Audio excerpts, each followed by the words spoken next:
Hello, hello, and welcome. Welcome to our podcast, Untranslatable, the German American podcast. I'm Kauzi, he's Trey, and we are going to talk about, basically the differences between Germany, America, how you got here, what we have to do with each other, and how the different countries work, what we see, what we perceive, how people are different, all of that stuff. So, Trey, who are you? Yeah. Why are you doing the podcast? A lot of different reasons, but I am a kid who grew up in Wisconsin, just outside of Milwaukee, so I've got a little bit of big city, a little bit of small town to me, and I've got family all over the United States, but a lot in rural Wisconsin. So I spent a lot of time as a kid out on the lake, doing fun things like running around in fields, playing disc golf, things like that. So I've got a good, strong American core to me. And I hadn't really ever considered leaving the country whatsoever. Yeah, we see how that worked out. Yeah. And now I'm sitting here in Germany recording a podcast with Middle of somebody. nowhere. Middle of nowhere is not necessarily what I would call it, but close. No major cities around whatsoever. Yeah, growing up in America, I never really considered living anywhere else. I never considered traveling outside of the United States. I thought it was something only rich people did. And for me, growing up middle class, it was always something that I thought maybe one day, once in my life, I could see something. How did you view the world? Was Germany ever a thing for you? Just World War II. The only thing we know about Germany, at least where I'm from, is beer, brats, Lederhosen, and Hitler. That's all we're told about. Yeah, fair. I'm not sure if we know much more about America ourselves. Yeah, what do you guys know about America? First thing that came to my mind, which is a little bit rude, is most people are obese. You guys have an interesting president right now. That's about it. It's the freedom thing, right? Freedom and money thing is big there. As a general topic, people value their freedom much more than Germans do, although they wouldn't admit it. But once you talk to an American, they're like, yeah, we can do whatever we want. And we can talk about that at some other point too. Mhm. Like what rules we have, what rules you guys have. That's about how I would perceive America. Just land of the free. Home of the brave. Don't Yeah. forget home of the brave. Don't forget home of the brave. Yeah, it's interesting because until I moved here, I never really understood what my freedoms meant. Mm-hmm. I have the freedom to talk about whatever I want. I can say anything to anybody. I can gesture at anybody. We're not allowed to insult people here.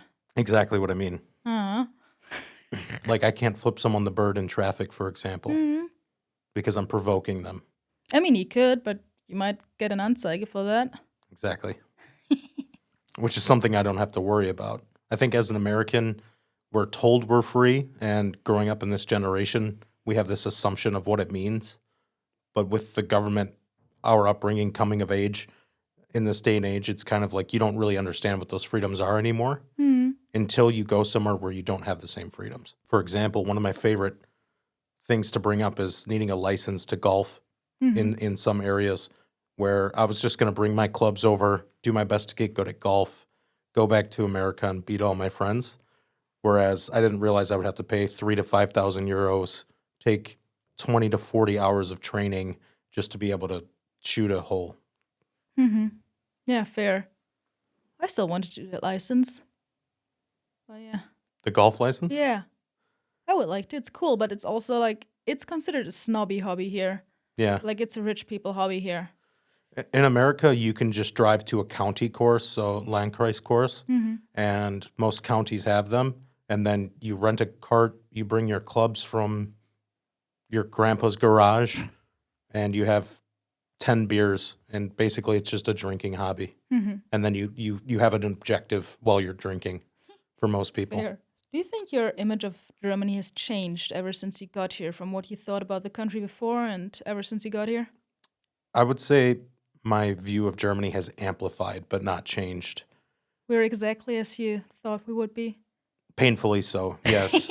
The thing is with Germany is you grow up under this impression that there are strict rules, people follow the rules, engineering, like all of this all of these stereotypes about Germans, and then you They go. are all true. They are all true.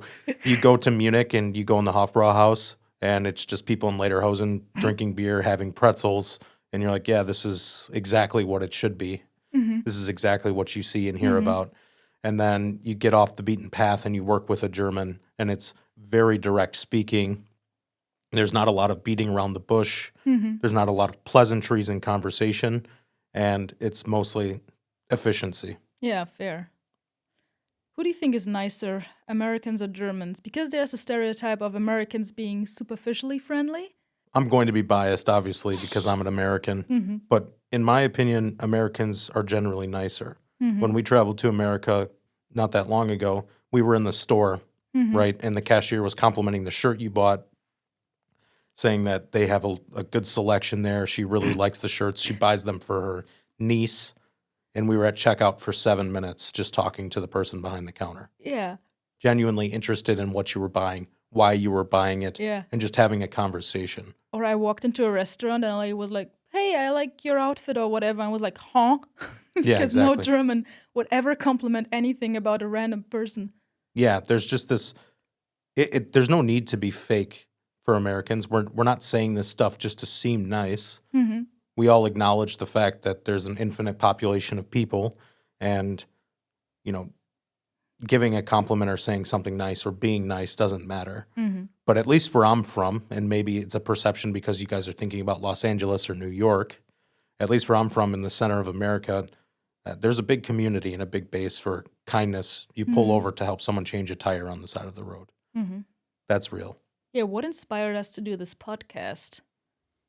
For me, it was a mixture of things. With your social media presence and you already doing it, I've always wanted to do a podcast and just kind of get my thoughts and my voice out there because I feel like for me personally, I have a unique perspective compared to a lot of people. I'm painfully American. I'm very opinionated, and I have this weird compass in my head that tells me what rule makes sense and what doesn't. Hmm. And so my experience as a whole is unique compared to what other people might think.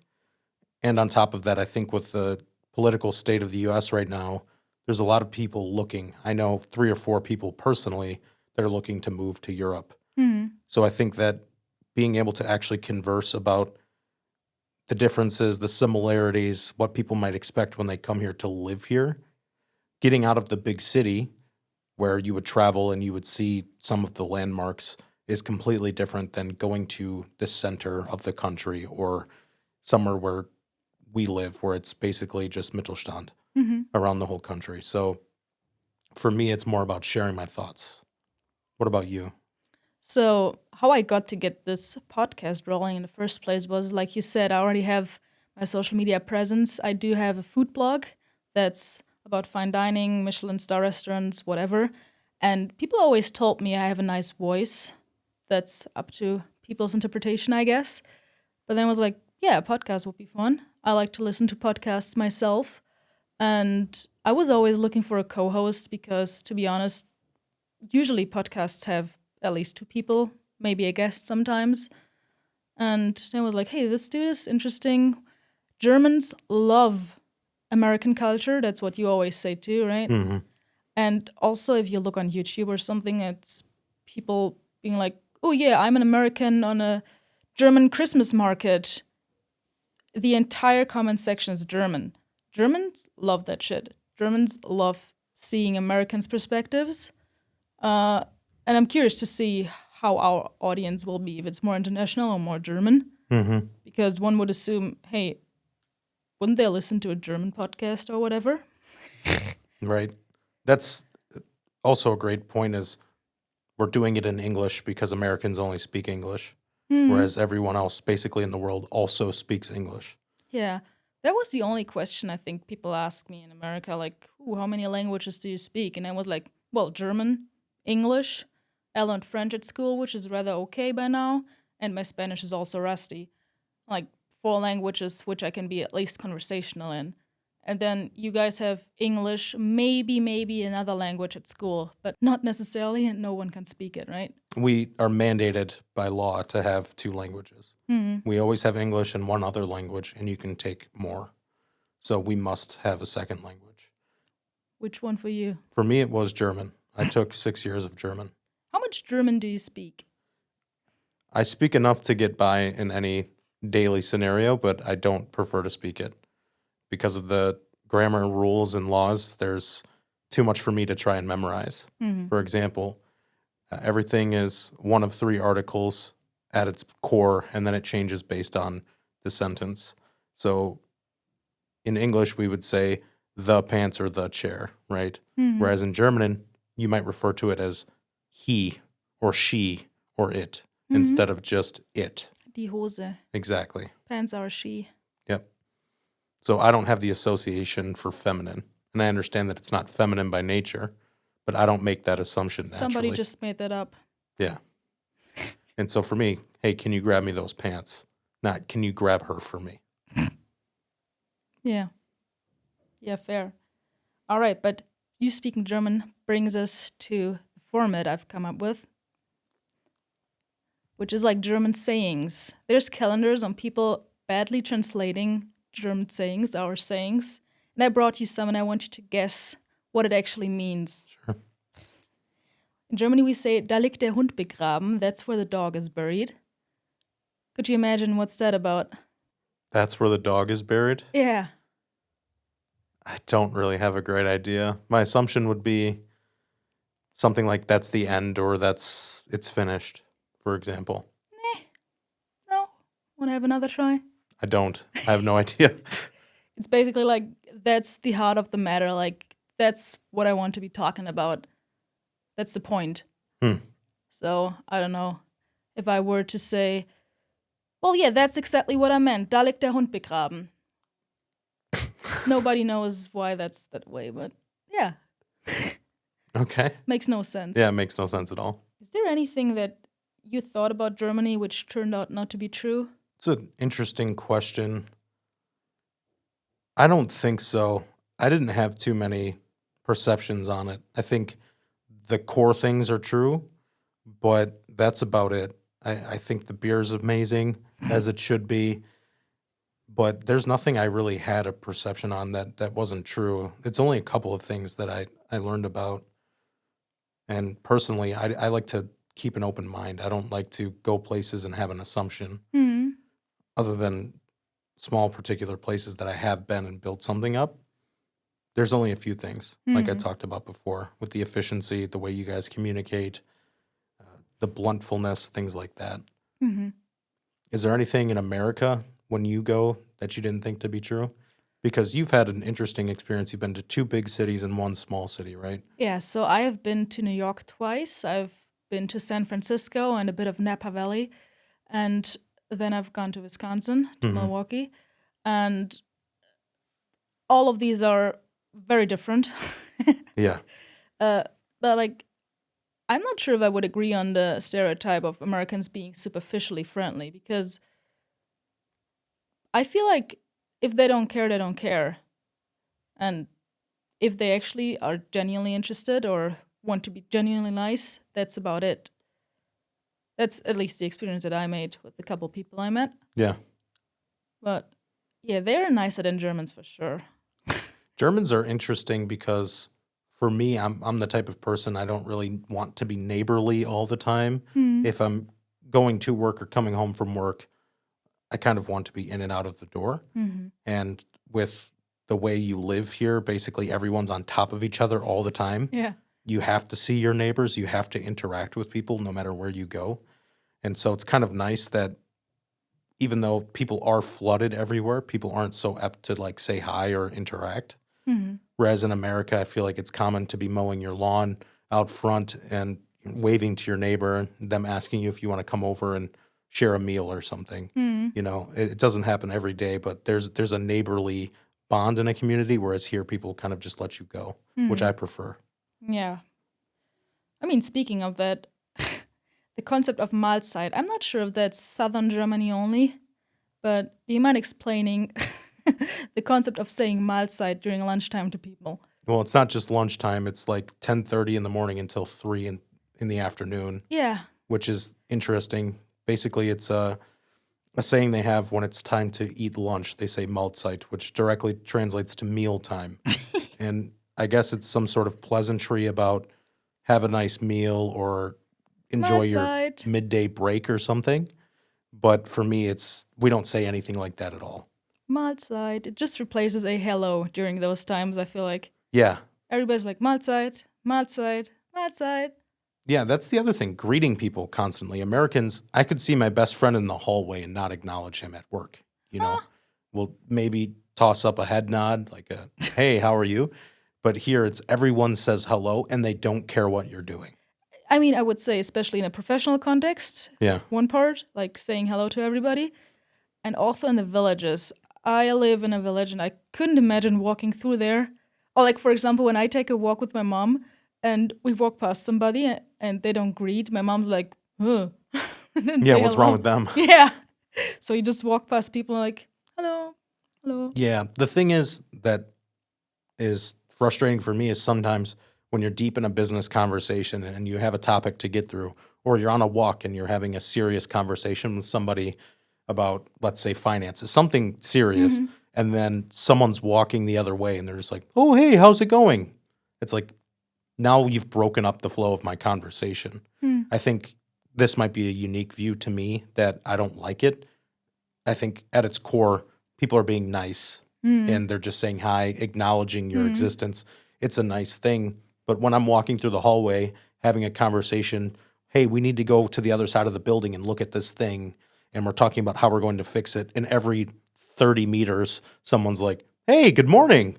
Enjoy your meal. Hey, hi. Isn't that nice? It's nice, but having to acknowledge them back is frustrating because then it's hard to ever get through a conversation. Germans will drop into a meeting late, 3 to 5 minutes late, and they'll say, hey, everybody, sorry I'm late. Microphone on, doesn't matter who's talking or what they're talking about. And I understand it's a nice thing to do, but at the same time, it's also, hey, you're disruptive. You're disrupting work or you're disrupting a conversation. Yeah, fair. Okay, one thing I know that kind of messed with you is the recycling rules here. Yeah. I know at your place, you just toss everything into one. Banana peels, doesn't matter, plastic in there. Anything else, boonk.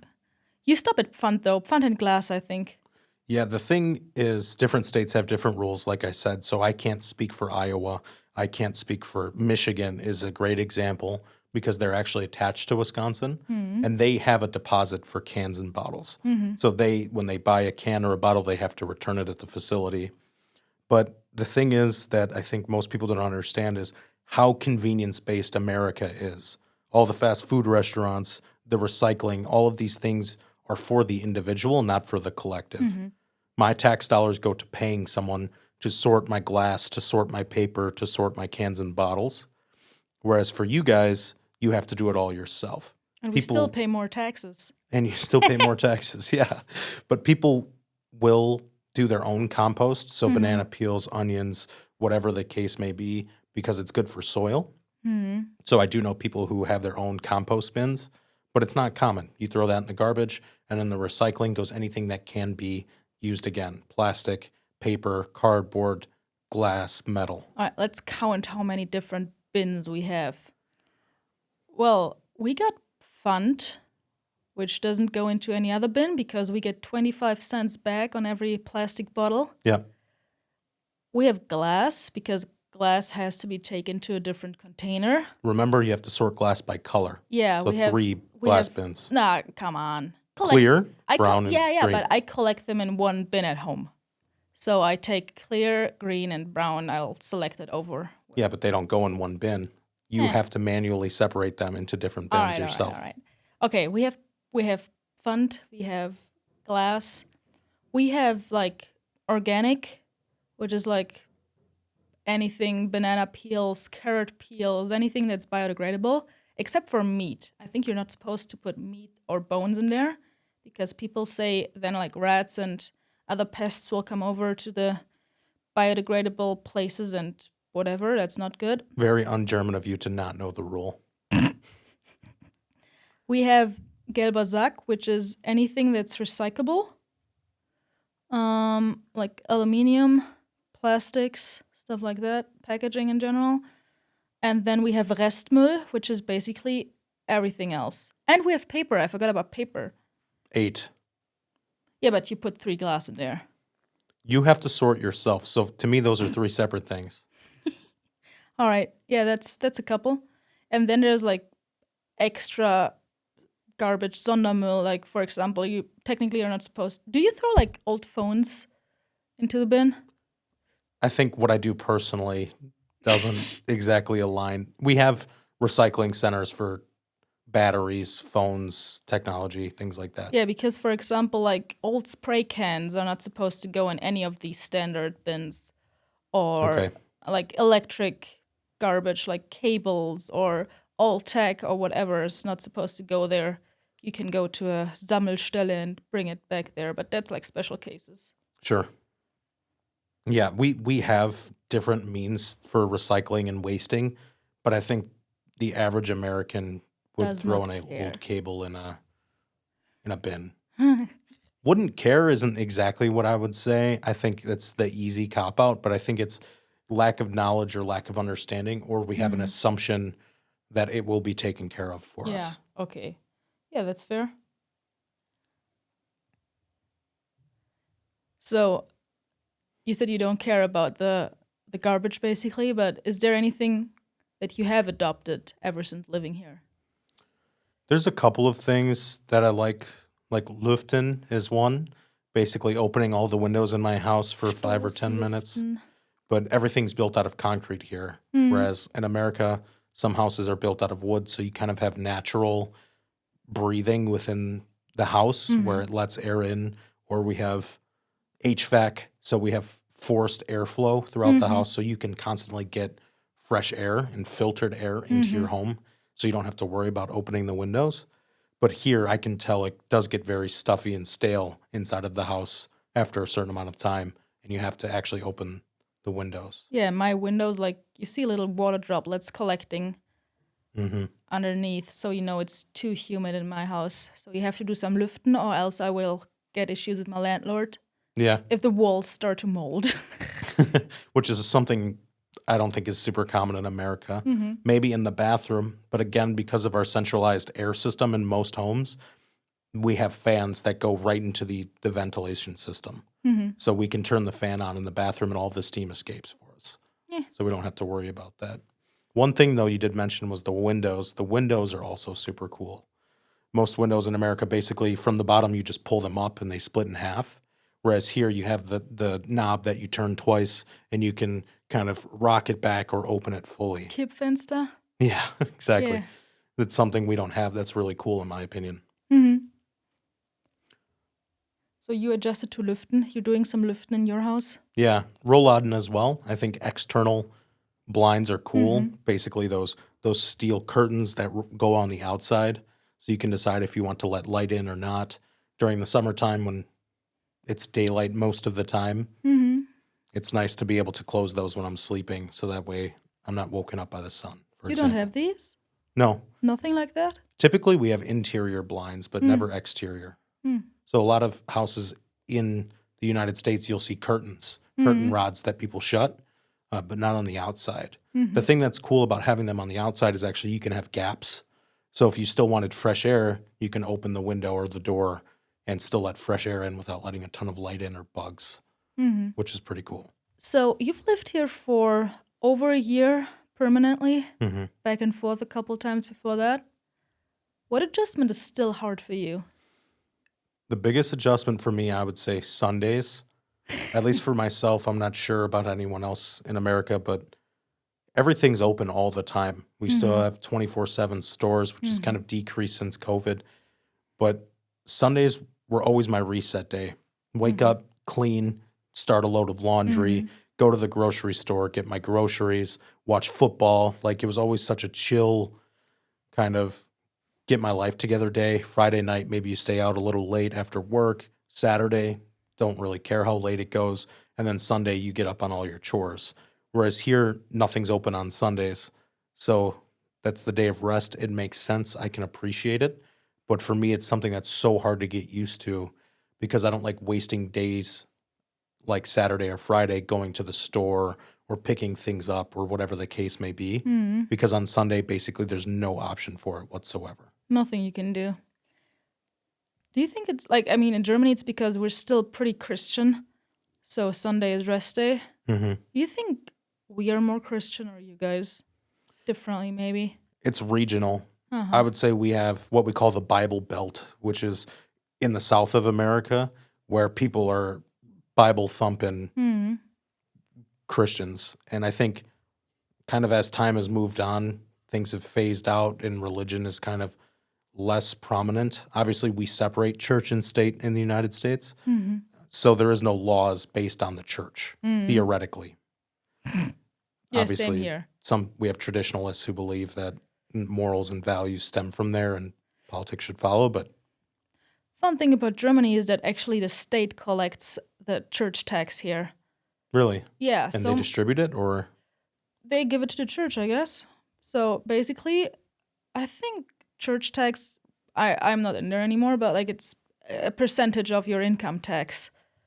And it's taken directly from your income yeah, when you get it paid out by your employer. And it's gone. And I'm like, yeah, how do we split church from the government if they still collect the taxes from there? yeah. When I moved here, they asked me which church I would like to donate to, and it was 7 to 8%, I believe, of my income. And I said, for a church? Why? And again, that's the separation of church and state we have, where it's an optional donation. If you attend church, you can give to I think it's the communion.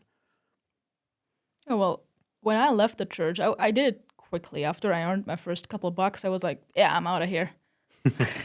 And I had to pay $50 to get out of there.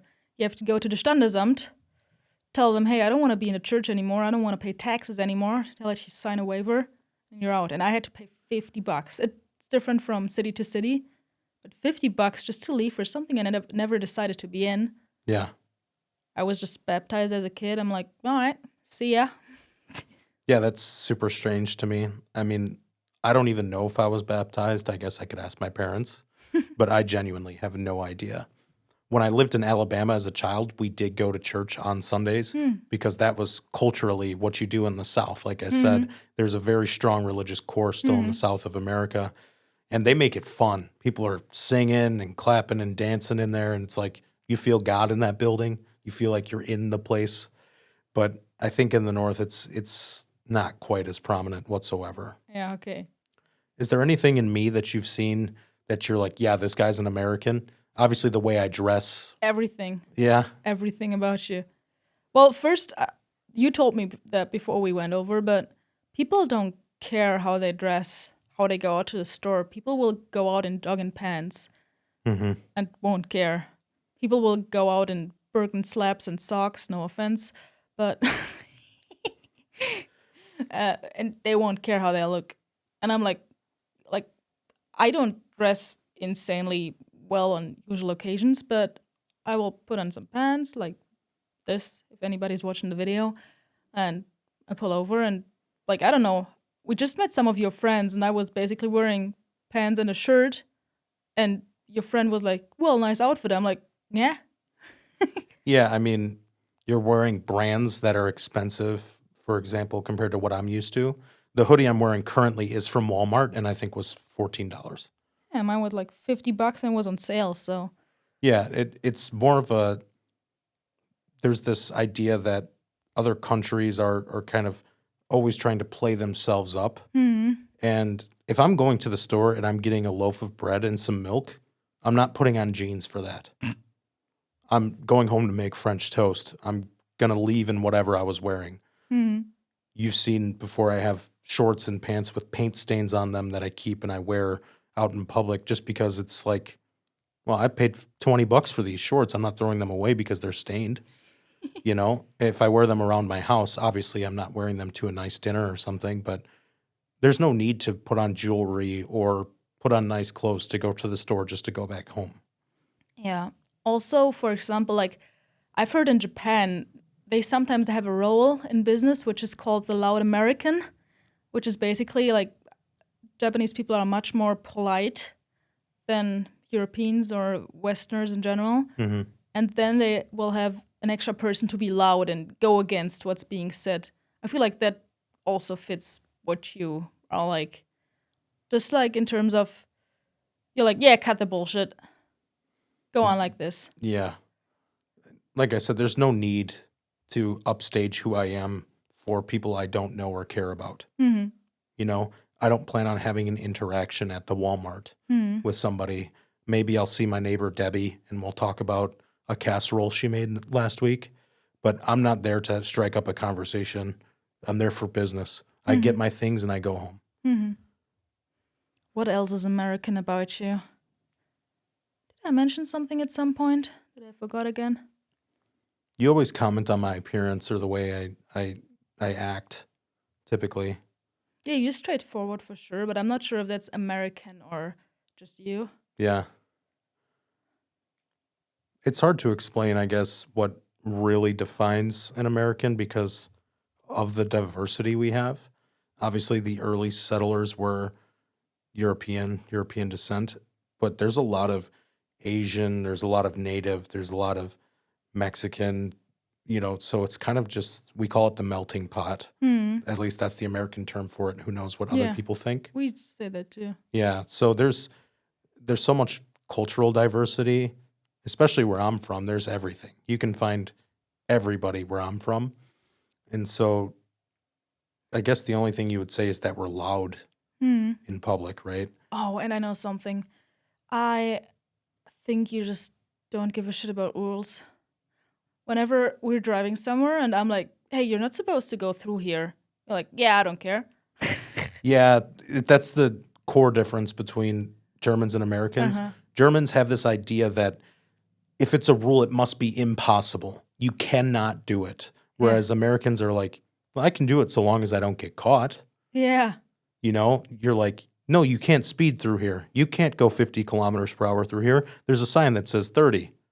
And I'd say, respectfully, if no one's looking, I'm going to do what I want. And I think that's a very American trait to have, that we will kind of bend and shape the rules to play in our favor until we get a slap on the wrist, where Germans will not break a rule. Yeah. Yeah, I'm careful about breaking rules. I've got blitzed a couple times. That's one thing that I'll never get over. Or blitzers. Blitzers. In Wisconsin, a cop has to be in a car and catch you speeding and issue you a ticket. The fact that there are just speed cameras set Machines. up behind trees and just sitting there waiting for you to be speeding is an obstruction of liberty, in my opinion. Well, the easiest way to not get caught speeding is to not speed. Yeah, but you guys also don't have defined speed limit markers everywhere. You have town signs, and for people who don't know, when you enter a town, basically you have to speed down to 50 kilometers per hour. As an American, the speed limit's always posted. So there is no implication behind what this sign or that sign means. Same thing with Rex for Links, where if I'm driving on, in my opinion, a major road, I still have to look to the right to make sure someone's not coming out because they have the right of way, unless I have the yellow diamond. But you're going to tell me about turning on red? That got me. Like in America, you can go right at a red light at any time. Unless it's posted that you Unless can't. it's posted that you can't go on red. And like the first time I sat in the rental car with you and you were turning on red, I was like, what the? Yeah. Like, yeah, I can do that here. And I'm like, what? Yeah, why would I sit at a red light when I'm turning right when there's no traffic coming? I lost my license for going across the red light, so I'm very careful with red lights. You can always play it safe. Someone might honk at you, but you can always play it safe and most people won't think anything Yeah, of it. I'll need some bumper stickers to like, don't honk at me. Be patient, I'm German. I'm still spending 14 years getting my Rulesmeister on American laws. Yeah. I will need a bumper sticker for being German. I won't turn on a red light. All right. So we've talked a lot about basically our first interactions with the other country. And this is basically how we want to keep doing the podcast, talk about what's happening in America, what's happening in Germany, and how the differences work between that. So next time we are planning on talking about school system and childhood, because there's some differences in what you guys have: elementary, middle school, high school, whatever. Right. While we have 3 different systems after elementary, for example. So yeah, I would say tune back in if you're interested in how that works, and see you next time. Thank you.